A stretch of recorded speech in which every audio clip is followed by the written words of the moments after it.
So I'm going to read some, and then I'm going to ask Patrick to tell us what in the world does this mean.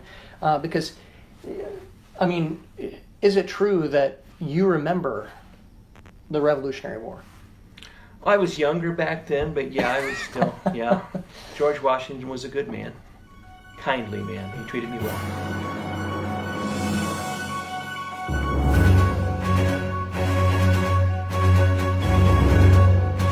Welcome to the Shining Light Podcast. This is Pastor Sam. And Patrick, no compromise with evil Wyett. And today we're going to be going over one of the big misconceptions that is from the religious left today. And what they like to go out and say, of course, is separation of church and state. And what they like to go and point to is this phrase right here where it says, Congress shall make no law establishing religion. Now, have you ever had somebody use that against you, Patrick? I've had them try to use it against me, yeah. Congress shall make no law respecting the establishment of religion. And, of course, the second half, which doesn't get as much wording, nor prohibit the free exercise thereof. Yeah, the people who probably need to do a little bit more research on the founding of our nation will try to hang their hat on that one and make all kinds of claims based off of it. So it's kind of fun to go over that with them. Typically, they don't really care that you've done the research and goes against what they want to put across, but we do it anyway, right? Right. Now, one of the wonderful things, of course, is that our founding fathers, they did a really good job of going and recording how things went and as they were debating different things out. I mean, we have good, accurate stories and wordings about different bills and different statements and things like that as to how they came out. We're going to actually dive church and state, because I want to say, first of all, I believe in the separation of church and state, which is not the way any secular person says it. Yeah, there's definitely that. In fact, the First Amendment tells you what it's supposed to be. When you read Congress shall make no law. Now, the interesting thing there is, of course, Congress is the only law-giving body of the three branches of government. So Congress making no law means nobody makes no law. Congress can't make the law, nobody can. And this is a federal government prohibition. So Congress making no law respecting established religion. They can't manually force you to join a religion. They can't make a state religion. That was what they were really concerned about. Because in Europe there were state religions. And the state religions were the tools of government to keep a monopoly of force and keep the people controlled through religion. And we were not going to do that here. We were going to give people free choice. That's why people came to America, left their homes in Europe to come here to practice religion freely. So that being the case, Congress shall make no law respecting the establishment of religion, nor prohibiting the free exercise thereof. And again, in Europe, they prohibited the free exercise thereof. If you did not practice religion as mandated by the state church, you were out of compliance and you were subject to a variety of things, up to and including death. Right. Well, wasn't it Patrick Henry who saw... It was. Yeah. Well, go ahead and tell that story. you know better than I do. So young attorney Patrick Henry came into a town and saw a clergyman in the stocks. So the stocks in those days were the wooden stocks that you've probably seen. They have your hands on one side, either side, and your head, and there's a wooden piece that locks in. You're standing up like this with your head in the stocks. And his question was, what did this person do to deserve this sort of punishment? He was preaching without license. So he was preaching outside of what the then English church, which had now authority over here because we were a British colony, the Anglican church, he preached outside of what they would allow, did not ask for their permission, or however they went about it in those days, didn't get the license, didn't get the okay. So he was put in stocks, and this man was actually eventually executed for that as an example to other people. So Patrick Henry saw the great evil in a state-sponsored religion, which would just then become a tool of the state. How in the world did Jonathan Mayhew not end up in the stocks? That's what I want to know. Yeah, and it may just like it is in this country as it currently is, it may depend on what area you were talking in and what crowd you ran with. But this guy definitely ran afoul of the law of the day.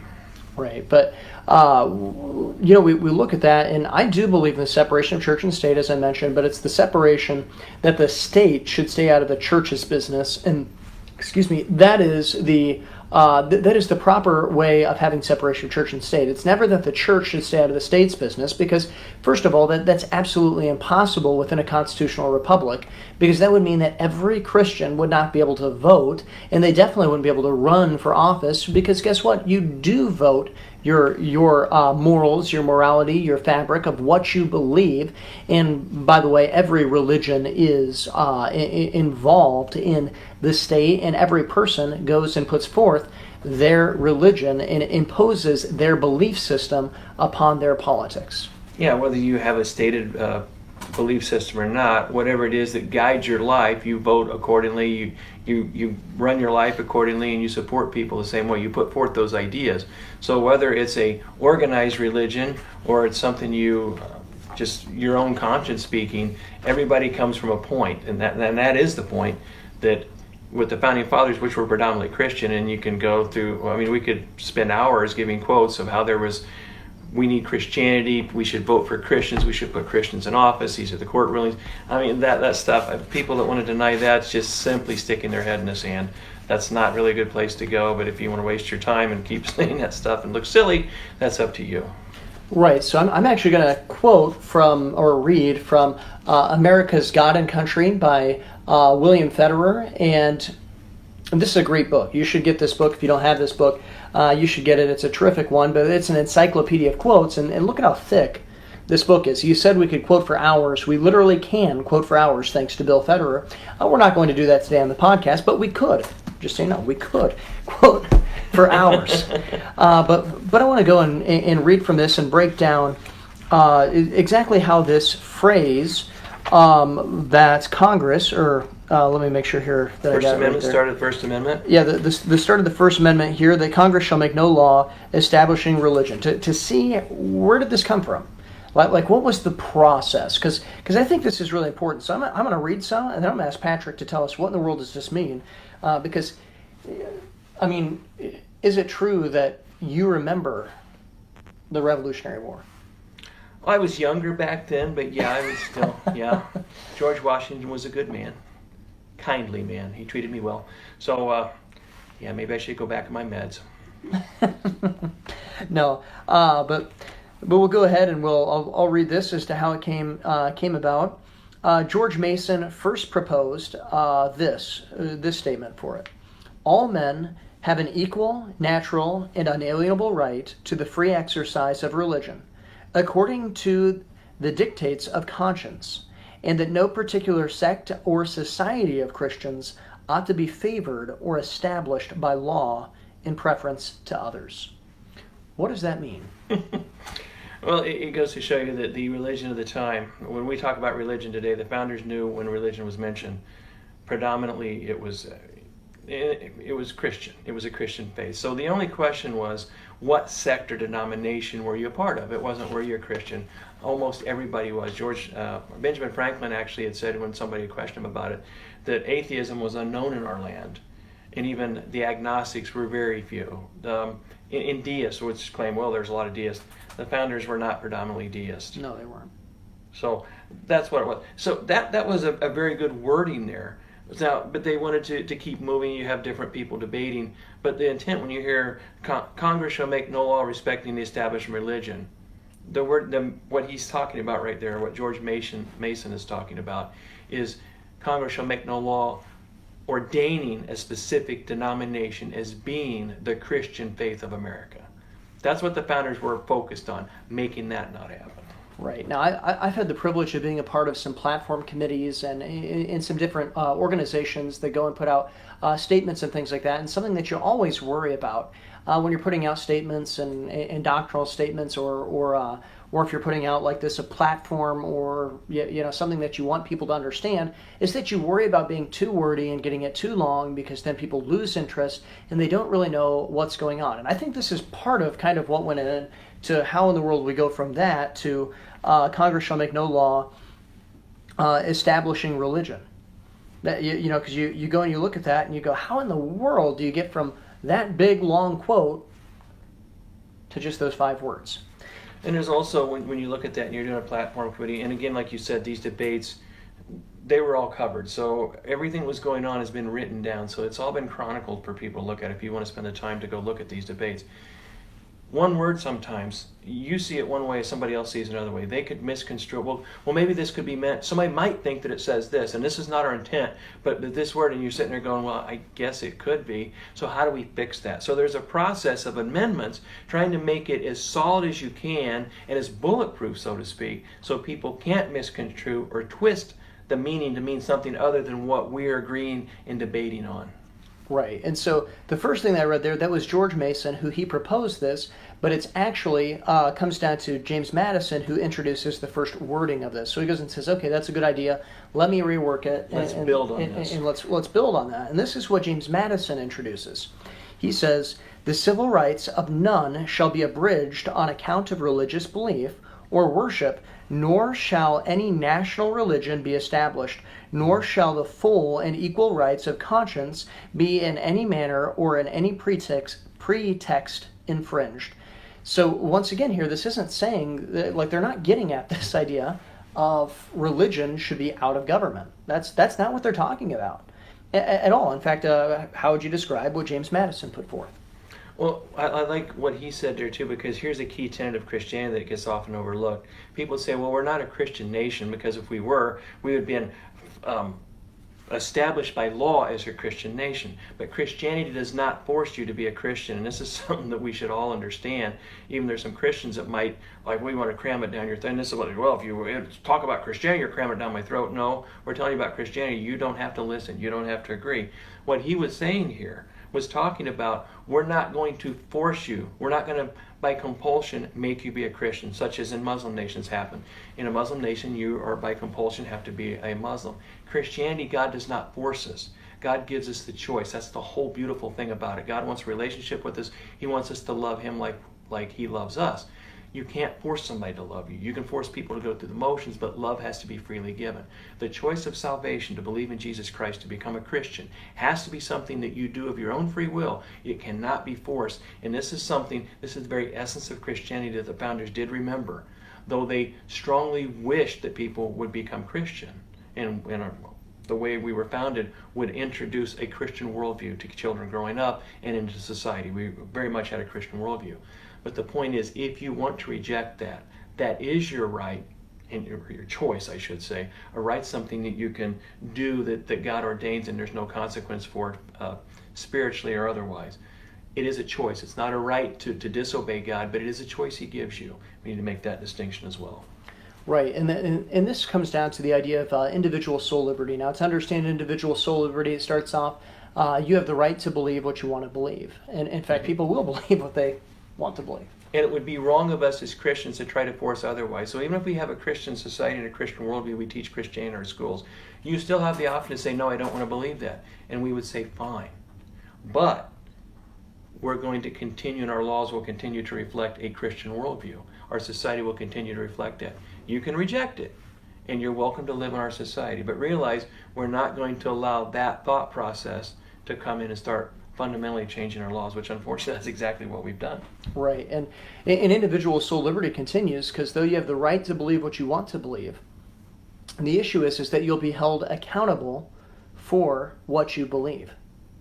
By God, right? Right, yeah. Eventually you're going to be held accountable. Not by government. Government doesn't say, well, since you're not a Christian government, we have to burn your house down or run you out of town.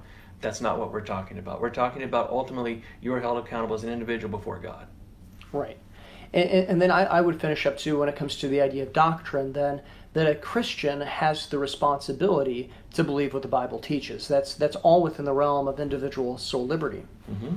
And, if you like what you've been hearing today, you can go ahead and check us out and follow us and find our articles and some other things at theshininglightministries.com. Once again, that's theshininglightministries.com. You can go there and you can find all kinds of articles. We've got articles on the separation of church and state. We frequently use quotes from the Founding Fathers.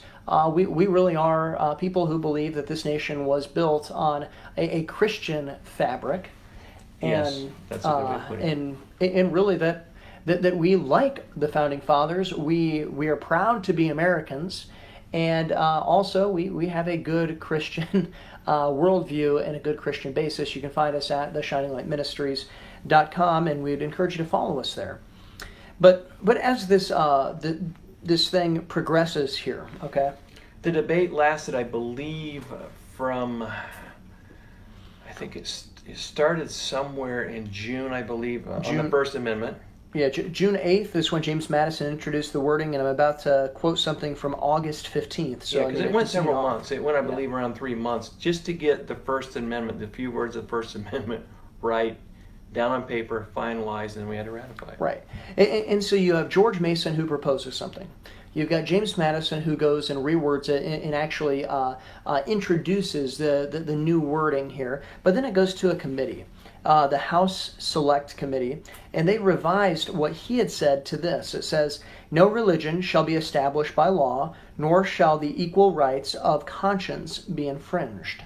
Now this is cutting it down pretty far, but is it really getting at this idea of trying to eliminate religion from politics, the separation of church and state? Is that what this is getting at? Not at all, because if that were the actual meaning, as soon as this thing was ratified, our government, most of our founders and those that signed on to it would be in direct violation of the law they supposedly just passed by today's interpretation. It's ludicrous that we look at it 243 years later and come to conclusions that we somehow know better than what the founders themselves debated for 3 months and put into law, and we can chronicle what they said and who they were, their character, their Christian character after the fact, who they were before, what the mood of the nation was, and to make the claim that they're trying to make is just, it's beyond ridiculous. You know, you're almost sounding like you're not a judicial that you're not for judicial positivism, but it sounds like you're almost for original intent.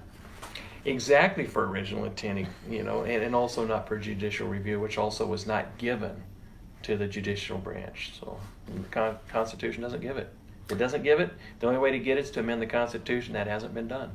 To kind of give a understanding, though, how this debate went, Peter Sylvester of New York said this about the wording. He said this about the wording from the House Select Committee. He said, "It might be thought to have a tendency to abolish religion altogether."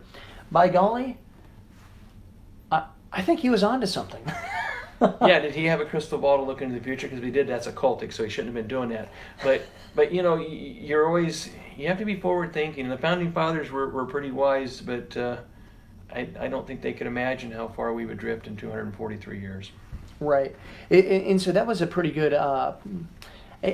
thought here. But this is something that we need to understand. With that original intent, it was never intended to destroy religion. It was never intended that religion should be separate from politics. It was never intended that the United States would be anti-religion or all religion, that idea of no religion, or have like a middle ground towards religion. That wasn't the purpose.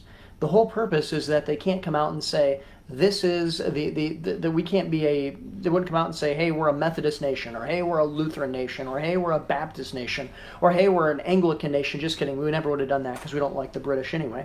Yeah, they were, kind of. We just booted them out. Right. Red's not our favorite color. What can we say? But communist red. But that was this idea here. Now, this was another critique here, and this is Elbridge Gerry of Massachusetts said this: no religious doctrine shall be established by law. He said it would be better read this way: no religious doctrine shall be established by law. These are the ideas that they were trying to get at in that First Amendment.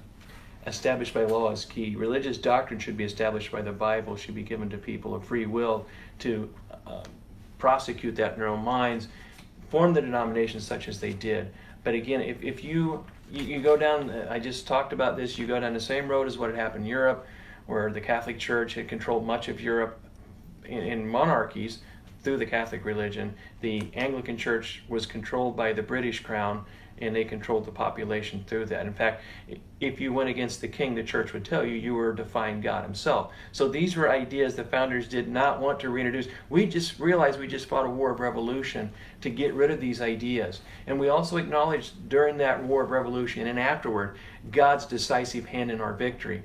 It's nonsense to think that after we've just acknowledged this, issued proclamations of prayer and thanksgiving, and revered God, that suddenly we go, oh, now God, we don't need you anymore. Thanks for the help. We're on our own. Now we want to be a bunch of atheists.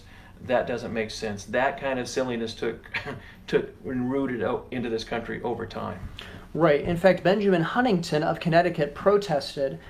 He said that the words might be taken in such latitude as to be extremely hurtful to the cause of religion, suggesting the amendment be made in such a way to secure the rights of religion, but not to patronize those who profess no religion at all. Right. It's, again, given the opportunity, that's your choice. Right. If you want to reject Christ and what he did for you on the cross, the consequences are yours, but that's your choice. We will not force our faith on you by law. Right, but this is the thing that amazes me here. He thought that this could be extremely hurtful to the cause of religion. He was worried about that. Yeah. And he was right. I mean, he was right. And it shows you the depth of thought that was put into this process. This wasn't flippantly done. This wasn't just like, hey, let's get together, and after you go to the tavern, we'll figure this out. These were men that were serious about getting it right. They were establishing a new nation, a nation on a foundation never been tried before, a constitutional republic where people were in charge, not governments, not monarchies, not kings, not dictatorships. It was a radical idea, and these founders very much took this seriously. Right, and so remember here, George Mason is the one who went and kind of threw it out here and said, okay, this is the direction in which we should go. James Madison was the one who started to rework it, and then here we've been talking, making criticisms. James Madison here actually agreed with Huntington and Sylvester, and he said that he believes that people feared one sect might obtain a preeminence or two, Anglican and Congregational specifically, combine and establish a religion to which they would compel others to conform. So his idea here, what Madison is saying is, this is just trying to stop us from having a state or a national religion. Yep. That's the whole purpose of this, and that is the only purpose of this. Yep.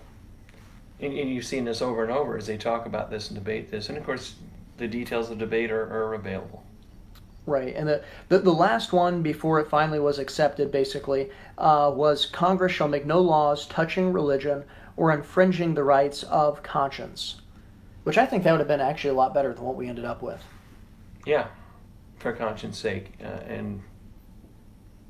But again, the more people we have stirring the pot, and it's kind of human nature, like I'd like to put my stamp on this too. So could we insert this word, and then I can always say that when the First Amendment was passed, oh, you see that word? That was mine. I put that in there. Yeah. So yeah, it's just interesting that this process. Yeah, I did though. But the process is documented, and thanks for reading that. That's probably more than what a lot of people have ever heard about the First Amendment. It's fun. Well, I have constitutional rights. And what are those rights? I get free speech. Like, okay, and I mean, the Constitution doesn't take that long to read. And the Bill of Rights, the first 10 amendments, they don't take that long to read. There's a preamble to the Bill of Rights too, which is interesting. You ought to read that and see what it says. But to know this stuff is to be able to more adequately defend what you're talking about, and also understand when people maybe either misunderstand, they themselves have been lied to and they believe it. It's important that we understand the truth of these things, because every lie has a purpose for Satan. Right, and this is really important that you understand this. You need to be informed. You need to recognize these things. You need to read your Constitution. I carry a Bible around with me in my pocket, my back pocket. I've done that since I was 13. The other thing I do is I carry around a Constitution with me in my bag that I carry around. Maybe not quite everywhere, as I realize I left in my office here today, but. But as I carry around my bag, I've got a Constitution in that. And I mean, I'm not saying you have to carry around a Constitution. That's not what I'm saying. But you should at least read it. Okay, I think that's the least you can do as an American citizen, is read your Constitution, understand what your rights are, understand the nation in which you live, how you're supposed to handle these things. And it really wouldn't hurt if you actually did some history too, and did some research on this stuff, because some of these things, well, they get really taken out of context, and then they get impressed upon by people going and wanting to make it about what they believe instead of really what the original intent was of our founding fathers. Well, they do the same thing with the Constitution as what a lot of the false teachers do with the Bible, realizing and hoping that people aren't reading the Constitution, and specifically not reading the Bible, not adequately reading your Bible. I mean, you can read the Constitution, be done with it, and have a pretty good comprehension. The Bible you keep reading because there's so much there. But if you're ignorant of these things, and ignorant doesn't mean stupid, ignorant means you simply don't know. So don't take insult at that. If you're ignorant of these things, they prey on that ignorance, and they are so bold in what they say and so confident it would appear that they know what they're talking about, and they intimidate you by that. Like, well, that must be the case because they seem really confident, so maybe I should believe them. Read the stuff for yourself. Read the document of the Constitution for yourself. Read the Bible for yourself. Then you will not fall prey, at least to ignorance, or at least it makes it less likely. Read this stuff and understand. Make it important to you because it is important. It's very important to you. It's important to our country that we know these things. It's important to our faith. It's important to your family because our society is based on these things. As our society falls apart, it affects our family, it affects you. Eventually it affects us all. So for your sake, for the sake of the family, for our country, know these things. But if you only have time to read one thing, make sure that's your Bible. Yep, that's right. The Bible is the most important thing to read, and the reality of it is that as you read your Bible, you're going to hunger for more knowledge because that's where real knowledge and discernment and wisdom come from, is from reading the Bible.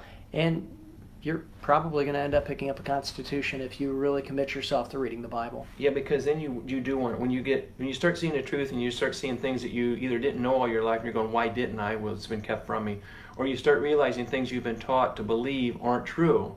Then it makes you start asking, what about this and what about that?